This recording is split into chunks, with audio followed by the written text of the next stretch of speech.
സ്വർഗത്തിൽ വസിക്കുകയും ഭൂമിയെ പരിപാലിക്കുകയും ചെയ്യുന്ന ഏകദൈവമായ ഞങ്ങളുടെ പിതാവേ, അങ്ങയുടെ അനന്തവും അപരിമേയവുമായ സ്നേഹത്തിൻ്റെയും കരുണയുടെയും മുൻപിൽ ഞങ്ങൾ ഭക്തി ആദരങ്ങളോടെ വണങ്ങുന്നു. മനുഷ്യരുടെ കൂടെ വസിക്കുവാൻ തിരുസഭയെ സ്ഥാപിക്കുകയും അങ്ങയുടെ സ്വർഗീയ ജീവൻ പകർന്നു നൽകാൻ കൂദാശകൾ ഒരുക്കുകയും അവ പരികർമ്മം ചെയ്യാൻ പുരോഹിതരെ ഞങ്ങൾക്കായി നൽകുകയും ചെയ്തുവല്ലോ.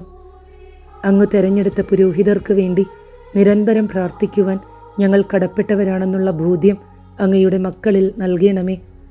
അങ്ങയുടെ പുരോഹിതരുടെ ഭാഗത്ത് നിന്ന് വന്നു പോകുന്ന വീഴ്ചകളെ അൽമായ കോടതികളിലും പൊതുജന മധ്യത്തിലും വലിച്ചിഴയ്ക്കാതെ അങ്ങ് ആഗ്രഹിക്കുന്ന രീതിയിൽ വിവേകത്തോടെ സമീപിക്കുവാനും പുരോഹിതർക്ക് വേണ്ടി ഇടവിടാതെ പ്രാർത്ഥിക്കുവാനുമുള്ള ജ്ഞാനത്തിൻ്റെ സമ്പന്നത ദയാപൂർവം ഞങ്ങൾക്ക് നൽകണമേ.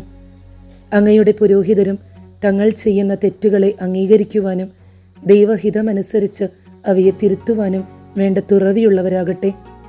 ഈശോയെ, അങ്ങയുടെ പരിശുദ്ധാത്മാവിൻ്റെ സ്നേഹവും കരുണയും നിറഞ്ഞു തുളുമ്പുന്ന ഒരു കുടുംബമായി തിരുസഭയെ നവീകരിക്കണമേ.